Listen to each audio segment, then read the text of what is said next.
प्रिय भैया-बहनों, अब जो अगला शीर्षक है वन पथ पर, जिसको गोस्वामी तुलसीदास जी की रचना कवितावली से लिया गया है। इसका संदर्भ होगा प्रस्तुत छंद या प्रस्तुत अवतरण हमारी पाठ्य पुस्तक हिंदी के काव्यखंड के गोस्वामी तुलसीदास द्वारा रचित कवितावली से संकलित वन पथ पर शीर्षक से लिया गया है। वनवास के समय जब राम, सीता और लक्ष्मण घर से वन की ओर चलते हैं तो मार्ग में सीता की सुकुमारता और श्री राम का उनके प्रति स्नेह वह इसमें प्रदर्शित हुआ है। तुलसीदास ने इसका वर्णन किया है सवैया के माध्यम से। पुरते निकसी रघुवीर बधु धरि धीर दये मगमेढ़ गद्वय जल की भरी भाल कनी जल की पुट सूखी गए मधुराधर वय फिर बूझती है चलनोब केतिक पर्ण कुटी करि हौकित वय पिय की लखिया तुरता पिय की अखियां अतिचार चली जल चय। पूरते मने अयोध्यापुरी से वन की ओर रघुवीर वधु मने श्री राम की पत्नी अर्थात सीता जब अयोध्या से वनपथ पर बाहर निकली तो धरि धीर दये मगमेढ़ गद्वय धैर्य धारण करते हुए वह दो पग अर्थात कुछ दूर ही चली थी।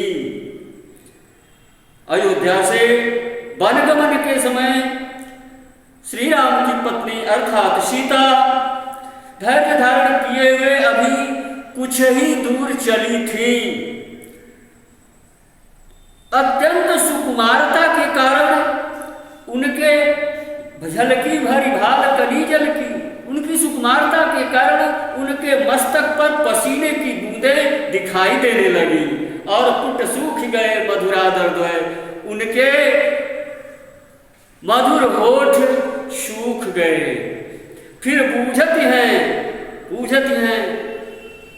सीता श्री राम से पूछती हैं चलनो अब केतिक, हे स्वामी अब हमें और कितनी दूर चलना है और पर्णकुटी करिहाओं की तुम्हें आप पर्णकुटी अर्थात झोपड़ी कहाँ बनाएंगे। तियकी लखी आतुरता पियकी तिय बने पत्नी अपनी पत्नी सीता की इस प्रकार की व्याकुलता को देखकर पियकी अर्थात उनके प्रियतम श्री राम की अखियां अतिचार चली जो है जल स्वयं श्री राम की सुंदर आंखों में जल भर आए और अश्रु की धारा बह चली। फिर देख लेंगे वन की ओर अयोध्या से श्री राम की पत्नी अर्थात सीता धैर्य के साथ मार्ग में अभी कुछ ही दूर गई थी कि थकाने के कारण उनके मस्तक पर पसीने की बूंदें झलकने लगी और उनके मधुर होठ सूख गए। फिर उन्होंने अपने स्वामी श्री राम से पूछा कि हे स्वामी अभी और कितनी दूर पैदल चलना है और कितनी दूर जाना है और आप रहने के लिए या रुकने के लिए झोपड़ी का निर्माण कहाँ करेंगे। पत्नी सीता की इस प्रकार की व्याकुलता को देखकर उनके प्रियतम श्री राम की आंखें सुंदर आंखें भर आई और उनसे अश्रु की धारा बहने लगी। दूसरा स्वैया है जल को गए लखन है लड़का परिखो पिय छाह घरी को बैठाड़े पोछ पसे बयार करो और पाय पखारी भूभूरी ढाले तुलसी रघुवीर प्रियाश्रम जान के बैठ विलंब लो कंटक काढ़े जान की नाह को नेह लखो पुलको तनुबारी विलोचन बाड़े। कुछ दूर और जाने पर लक्ष्मण को श्री राम जल लाने के लिए भेजते हैं कि हे लक्ष्मण देखो आगे कहीं तालाब हो या जलाशय हो तो जल लाओ प्यास लगी है। सीता कहती है उनसे कि जल को गए लखन है लड़का। हे स्वामी, लक्ष्मण जल लेने के लिए गए हैं, वे अभी बालक हैं, इसलिए परिखो कहीं रुक के उनकी प्रतीक्षा कर लीजिए। प्रिय, हे प्रियतम, रुक कर उनकी प्रतीक्षा कर लीजिए और छाह घड़ी को बैठाड़ो, छाया में एक घड़ी खड़ा होकर विश्राम कर लीजिए। पोछ पसेव बयार करो, उतने समय में मैं आपके मस्तक पर आए हुए पसीने को पोंछ डालूंगी और आपको हवा कर दूंगी। और पाए पखारी हो भूभुर डाढ़े, और डाढ़े में गरम, भूभुर माने रेत, गरम रेत में या बालू में आपके पैर धूल धूसरित हो गए हैं, थक गए हैं, तो पाए पखारी आपको पैरों को मैं धो दूं।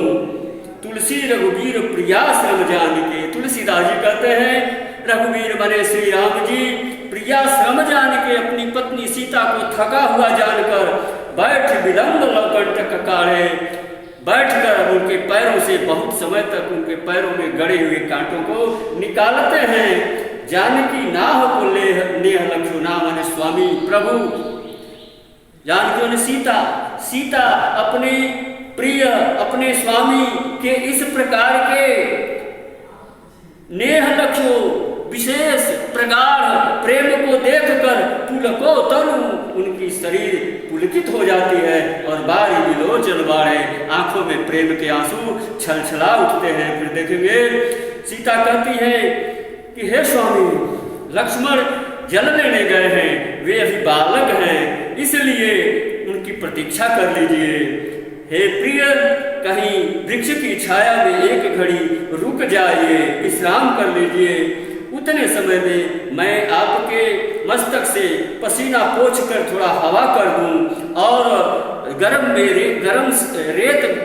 रेत से जलते हुए आपके पैरों को धो डालूं।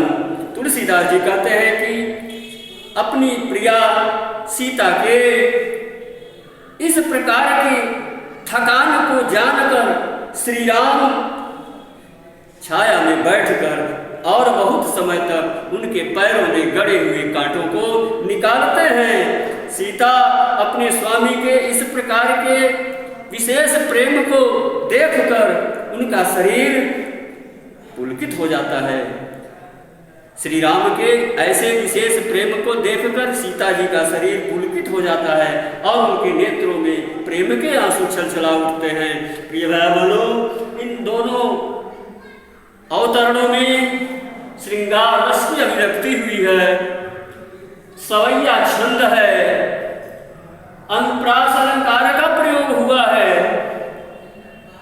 इसमें तुलसीदास ने ब्रज भाषा का प्रयोग किया। ब्रज कवितावली की भाषा ब्रज भाषा है, माधुर्य गुण है और इसमें मुक्तक शैली का प्रयोग कर दिया है।